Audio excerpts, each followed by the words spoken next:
ಪ್ರೀತಿಯ ವೀಕ್ಷಕರಿಗೆ ಶಂಕರಾನಂದ ಟಿವಿಗೆ ಸ್ವಾಗತ ಸುಸ್ವಾಗತ. ಇವತ್ತಿನ ವಿಡಿಯೋನಲ್ಲಿ ಸೆಪ್ಟೆಂಬರ್ ತಿಂಗಳ ಮಾಸ ಭವಿಷ್ಯ ಯಾವ ರೀತಿಯಾಗಿದೆ ಅನ್ನುವಂತಹ ಮಾಹಿತಿಯನ್ನ ತಿಳ್ಕೊಳ್ಳೋಣ. ಅದಕ್ಕಿಂತ ಮುಂಚಿತವಾಗಿ ಯಾರಾದರೂ ಶಂಕರಾನಂದ ಟಿವಿಯನ್ನ ಸಬ್ಸ್ಕ್ರೈಬ್ ಮಾಡ್ಕೊಂಡಿಲ್ಲ ಅಂದ್ರೆ ಅಥವಾ ಫಾಲೋ ಮಾಡ್ತಾ ಇಲ್ಲ ಅಂದ್ರೆ ಫಾಲೋ ಮಾಡಿ, ಸಬ್ಸ್ಕ್ರೈಬ್ ಮಾಡ್ಕೊಳ್ಳಿ. ಅದರಿಂದ ನೆಕ್ಸ್ಟ್ ಅಪ್ಲೋಡ್ ಮಾಡುವಂತಹ ವಿಡಿಯೋಗಳು ನಿಮಗೆ ನೋಟಿಫಿಕೇಶನ್ ಮುಖಾಂತರ ಬಂದು ತಲುಪತ್ತೆ.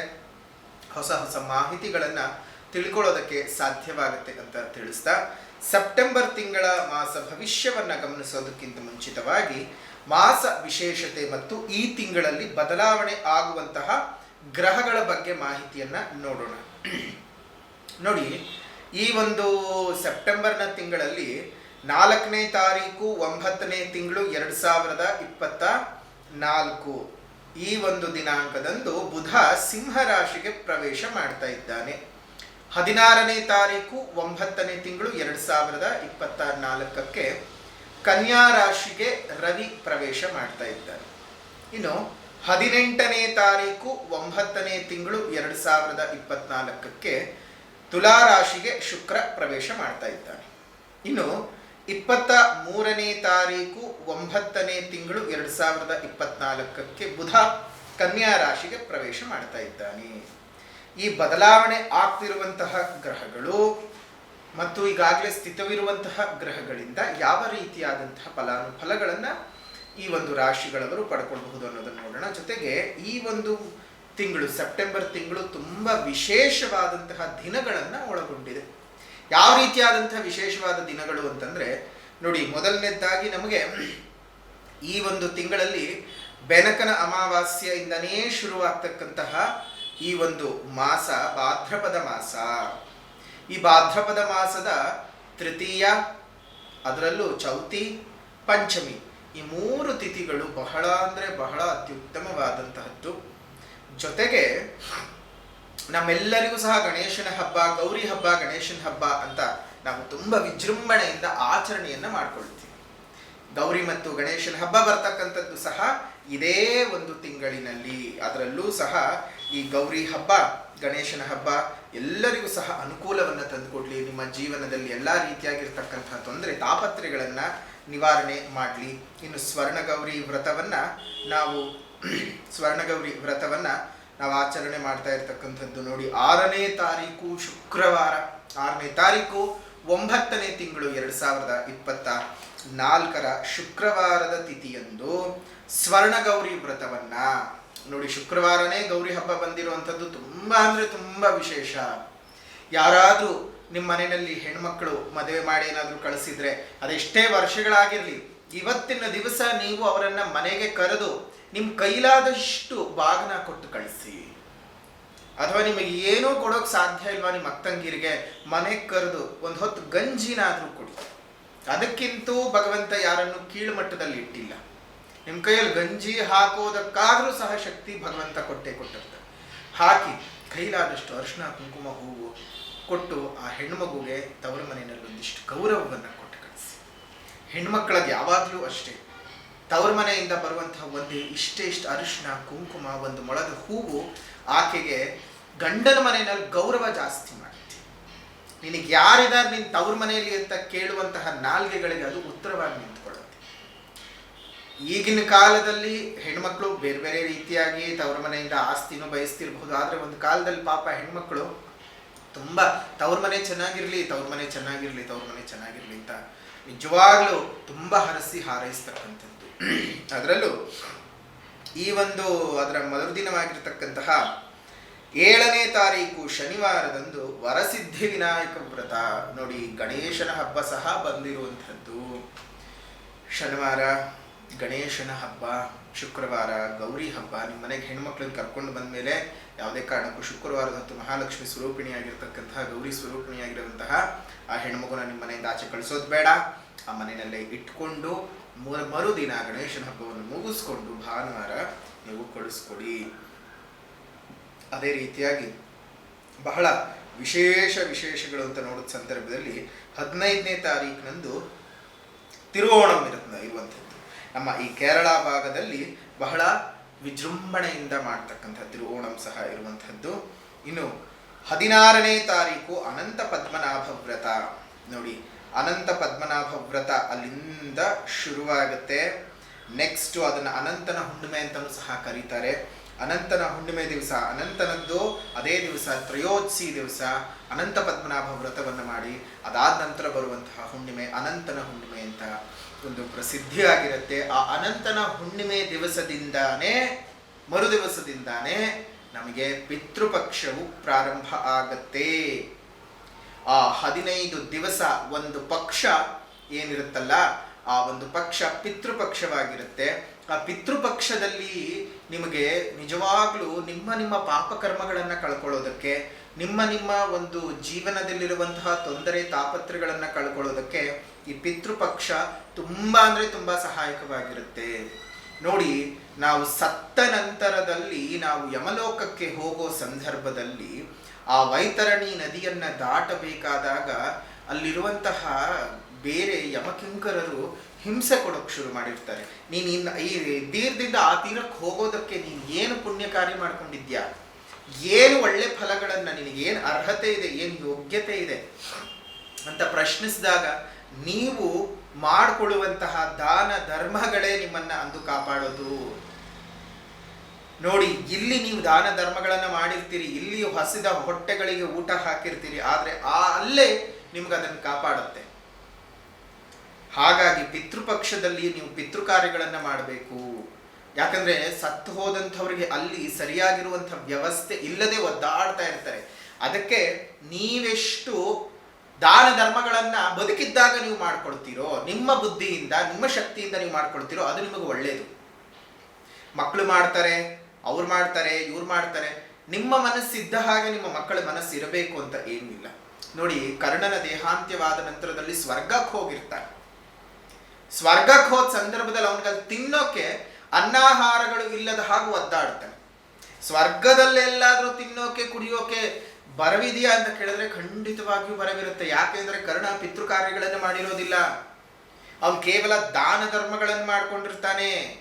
ಪಿತೃ ಕಾರ್ಯಗಳನ್ನು ಮಾಡಬೇಕು, ಅವನು ತಂದೆ ತಾಯಿ ಯಾರು ಅಂತಾನೆ ಗೊತ್ತಿಲ್ಲ, ಪಿತೃ ಕರ್ಮಗಳನ್ನು ಎಲ್ಲಿಂದ ಮಾಡೋದಕ್ಕೆ ಸಾಧ್ಯ? ಆ ನಂತರ ಪುನಃ ಭೂಮಿಗೆ ಬಂದ ನಂತರ ಅವನು ಪಿಂಡ ಪ್ರಧಾನಗಳನ್ನೆಲ್ಲ ಅವನ ತಂದೆ ತಾಯಿಗಳಿಗೆಲ್ಲ ಮಾಡಿದ ನಂತರ ಸ್ವರ್ಗದಲ್ಲಿ ಅವನಿಗೆ ತಿನ್ನೋಕೆ ಅನ್ನಾಹಾರಗಳು ಸಿಗುತ್ತೆ. ಅದು ದ್ವಾಪರ ಯುಗದಲ್ಲಿ. ಆದರೆ ಇದು ಕಲಿಕಾಲದಲ್ಲಿ ದಾನವೇ ಶ್ರೇಷ್ಠ. ದಾನಗಳನ್ನು ಮಾಡತಕ್ಕಂಥದ್ದು ನಿಮ್ಮ ಒಂದು ಮುಂದಿನ ಜೀವನವನ್ನು ಸುಖಮಯವಾಗಿ ಇಟ್ಕೊಳ್ಳೋದಕ್ಕೆ ಸಾಧ್ಯವಾಗುತ್ತೆ. ಸಾಧ್ಯವಾದಷ್ಟು ದಾನಗಳನ್ನು ಮಾಡಿ ಧರ್ಮಗಳಲ್ಲಿ ನಿಮ್ಮ ಜೀವನವನ್ನು ಮುಂದುವರಿಸ್ಕೊಂಡು ಹೋಗಿ. ಅನ್ನಬಹುದು, ನೀವೇನು ಮರಕ್ಕೂ ದೇವ್ರಂತೀರಿ, ಕಲ್ಲಿಗೆ ದೇವ್ರಂತೀರಿ, ಬಂಡೆಗೆ ದೇವ್ರಂತೀರಿ, ಪರ್ವತಗಳಿಗೆ ದೇವರಂತೀರಿ, ಕೊನೆಗೆ ವರ್ಷಕ್ಕೊಮ್ಮೆ ತರಕಾರಿ ಕತ್ತರಿಸುವಂತಹ ಚಾಕು ಚೂರಿಗಳಿಗೂ ಅರ್ಶಿನ ಕುಂಕುಮ ಗಂಧ ಬಳಿತೀರಿ, ಅದಕ್ಕೂ ದೇವರು ಅಂತ ಹೇಳಿ ಪೂಜೆ ಮಾಡ್ತೀರಿ. ನಿಮಗೇನು ಅನ್ಸೋದೇ ಇಲ್ವಾ? ಯಾವುದೋ ಒಂದಿಷ್ಟು ದಪ್ಪದ ಅನ್ನದ ಉಂಡೆಯನ್ನು ಕಟ್ಟಿ ಕಾಗೇನು ಕಾ ಕಾ ಕಾ ಕಾ ಅಂತ ಕರೆದ ತಕ್ಷಣ ಅದು ಬಂದು ತಿಂದುಕೊಂಡು ಹೋಗುತ್ತೆ. ಆಗ ನಿಮ್ಮ ದೊಡ್ಡವರಿಗೆ ಮೋಕ್ಷ ಸಿಕ್ತು, ಅವ್ರಿಗೊಂದಲ್ಲಿ ಏನೋ ದಾರಿ ಆಯಿತು ಅಂತ ನಂಬ್ತೀರಿ. ಇದೆಲ್ಲ ಬದುಕಿನ ಮೂಢನಂಬಿಕೆ ಅಂತ ಹಲವಾರು ಜನ ಅಂದ್ಕೊಳ್ತಾರೆ. ಆದರೆ ಅದು ಯಾವುದು ಬದುಕಿನ ಮೂಢನಂಬಿಕೆ ಅಂತೂ ಖಂಡಿತ ಅಲ್ಲ. ಬದುಕಿನ ಸೌಜನ್ಯ ಅನ್ನೋದಕ್ಕೆ ನಾವು ಇಷ್ಟಪಡಬೇಕು. ಬದುಕಿನ ಸಂಸ್ಕಾರ. ಪ್ರಕೃತಿಯಲ್ಲಿದ್ದೀವಿ, ಪ್ರಕೃತಿ ನಮ್ಮನ್ನು ಕಾಪಾಡ್ತಿದೆ, ಪ್ರಕೃತಿ ನಮ್ಮನ್ನು ಪೊರೀತಿದೆ, ಪ್ರಕೃತಿ ನಮ್ಮನ್ನು ಎಲ್ಲದಕ್ಕೂ ಇದು ಮಾಡ್ತಾ ಇದೆ. ಅದಕ್ಕೆ ನಾವು ಅದನ್ನು ದೇವರು ಅಂತ ಹೇಳ್ತೀವಿ, ಪೂಜೆಯನ್ನು ಮಾಡ್ತೀವಿ. ತಪ್ಪೇನಿದೆ? ನಮ್ಮ ದಿನ ಬದುಕಿಗಾದರೆ ಸಾಕು. ಚಾಕು ಚೂರಿಗಳಿಲ್ಲದೆ ಅಡುಗೆ ಮನೆಯಲ್ಲಿ ಕೆಲಸವೇ ಆಗಲಾರದು. ಅದಕ್ಕೊಂದು ದೈವತ್ವದ ಸ್ಥಾನಮಾನ, ವರ್ಷಕ್ಕೊಮ್ಮೆ ಅದರ ಕೃತಜ್ಞತೆ. ನಿರ್ಜೀವ ಅದು ಹೌದು, ಆದರೆ ನಮ್ಮ ಬದುಕಿಗೆ ಅದು ಬೆಸ್ಕೊಂಡಿದೆ, ಅದಿಲ್ಲದೆ ಇಲ್ಲ. ಹಾಗಾಗಿ ಅದಕ್ಕೊಂದು ಸ್ಥಾನಮಾನವನ್ನು ಕಲ್ಪಿಸಿದ್ದೀವಿ. ತಪ್ಪಿದೆಯಾ? ಅದನ್ನು ನೀವು ತಪ್ಪು ಅಂತ ಅಂದ್ಕೊಂಡ್ರೆ ಅದು ನಿಮ್ಮ ಮನಸ್ಸಿನ ಭಾವನೆ ಅಷ್ಟೇ. ಈ 4-6 ಜನಕ್ಕೆ ನಿಮ್ಮ ಅಪ್ಪ ಅಮ್ಮನ ಹೆಸರು ಹೇಳಿ ಒಂದಿಷ್ಟು ಅನ್ನ ಉಣಬಡಿಸ್ತೀರಿ, ಅದರಲ್ಲೊಂದು ಸಾರ್ಥಕತೆ. ಇದ್ದಾಗ ಏನೂ ಮಾಡಲಿಲ್ಲ, ಕಡೆ ಪಕ್ಷ ಅವ್ರು ಹೋದಾಗ್ಲಾದ್ರೂ ಮಾಡ್ತಿದ್ದೀನಿ ಅನ್ನುವಂತಹ ಒಂದು ಪ್ರಾಯಶ್ಚಿತ್ತ ಪೂರ್ವಕವಾಗಿರ್ತಕ್ಕಂತಹ ಆ ಪಾಪ ಪ್ರಜ್ಞೆಯಿಂದ ಆಚೆ ಬರೋದಕ್ಕೆ ಮಾಡ್ಕೊಳ್ಬಹುದು. ಹೀಗೆ ನಮ್ಮ ಬದುಕಿನಲ್ಲಿ ನಡೆಯುವಂತಹ ಹಲವು ಕ್ರಿಯೆಗಳು, ಹಲವು ವಿಚಾರಗಳೊಂದಿಗೆ ಜೋಡಿಕೆ ಆಗಿರುತ್ತೆ. ಈ ಪಿತೃಪಕ್ಷ ನಿಮ್ಮ ಜೀವನದಲ್ಲಿರುವಂತಹ ಎಲ್ಲ ತೊಂದರೆಗಳನ್ನು, ತಾಪತ್ರಗಳನ್ನು, ಪಿತೃಗಳಿಗೆ ನೀವು ಮಾಡಿರ್ತಕ್ಕಂತಹ ಅಪಚಾರಗಳನ್ನೆಲ್ಲ ತೀರಿಸಿಕೊಳ್ಳೋದಕ್ಕೆ ಸಾಧ್ಯವಾಗುತ್ತೆ. ಅಂತಹ ಒಂದು ಸಮಯವನ್ನು ವ್ಯರ್ಥ ಮಾಡ್ಕೊಳ್ಳೋದಕ್ಕೆ ಹೋಗೋದು ಬೇಡ. ಈ ಒಂದು ಅನಂತ ಪದ್ಮನಾಭ ವ್ರತವನ್ನು ಯಾರ್ಯಾರು ಸಾಧ್ಯವಾಗುತ್ತೋ ಅನಂತನ ಹಬ್ಬ ಮಾಡ್ಕೊಳ್ಳಿ. ಅದಾದ ನಂತರ ಅನಂತನ ಹುಣ್ಣಿಮೆಯಿಂದ ಮರುದಿನವೇ ಒಂದು ನಮಗೆ ಪಕ್ಷದ ಪ್ರಾರಂಭ, ಮಹಾಲಯ ಪಕ್ಷದ ಪ್ರಾರಂಭ. ಪಕ್ಷ ಪೂರ್ತ ನಿಮ್ಮ ನಿಮ್ಮ ಪಿತೃದೇವತೆಗಳನ್ನು ನೆನೆದುಕೊಂಡು ಅವರುಗಳಿಗೆ ಸೇರಿಸಬೇಕಾಗಿರ್ತಕ್ಕಂತಹ ಗೌರವ, ಅವರಿಗೆ ಸಲ್ಲಬೇಕಾಗಿರ್ತಕ್ಕಂಥ ಪೂಜೆ ಪುನಸ್ಕಾರಗಳನ್ನು ಮಾಡಿ ಅವರನ್ನು ಸಹ ಸುಸ್ಥಿತಿಯಲ್ಲಿ ಇಟ್ಕೊಳ್ಳಿ.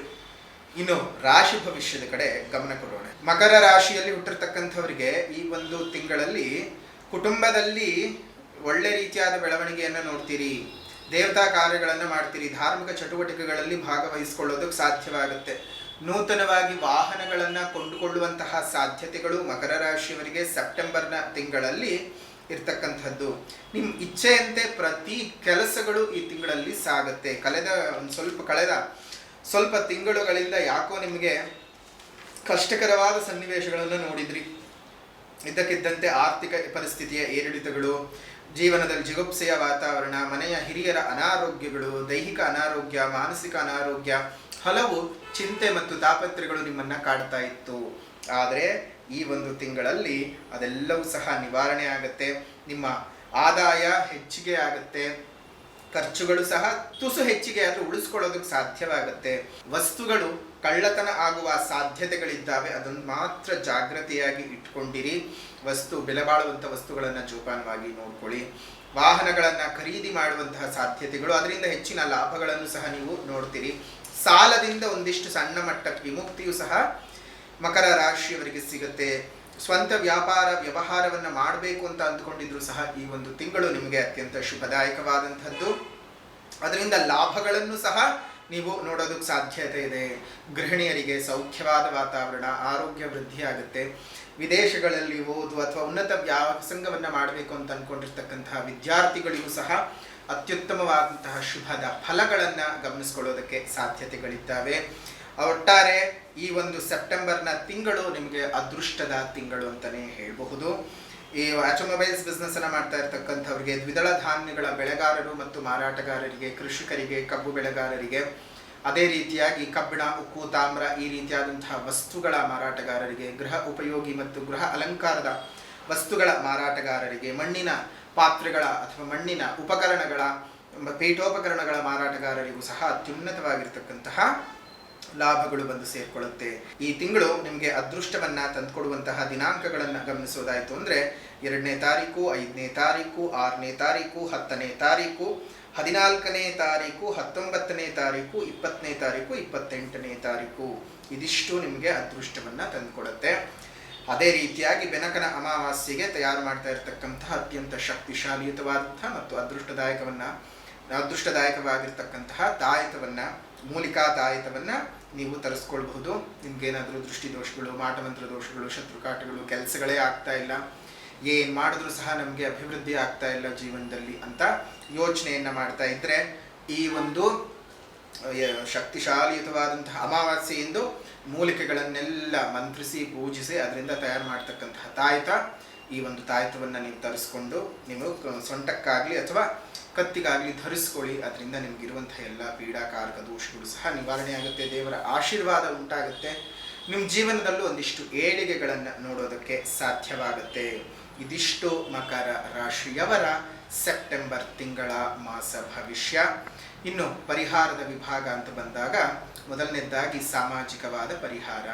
ಗಿಡಗಳನ್ನು ಬೆಳೆಸೋಣ, ಗಿಡಗಳನ್ನು ನೆಟ್ಟು ಪೋಷಣೆ ಮಾಡಿಕೊಳ್ಳೋಣ. ಉದ್ಯಾನವನಗಳಲ್ಲಿ ಹಣ್ಣಿನ ಗಿಡಗಳನ್ನು ಕೊಟ್ಟು ಪೋಷಣೆ ಮಾಡಿಸಿ ಸುತ್ತಮುತ್ತಲ ಪರಿಸರದಲ್ಲಿ ಮರಗಳನ್ನು ಉಳಿಸ್ಕೊಳ್ಳೋಣ, ಸಾಧ್ಯವಾದ ಕಡೆ ಬೆಳೆಸೋಣ, ಗಿಡಗಳನ್ನು ನೆಟ್ಟು ಪೋಷಣೆ ಮಾಡಿಕೊಳ್ಳೋಣ.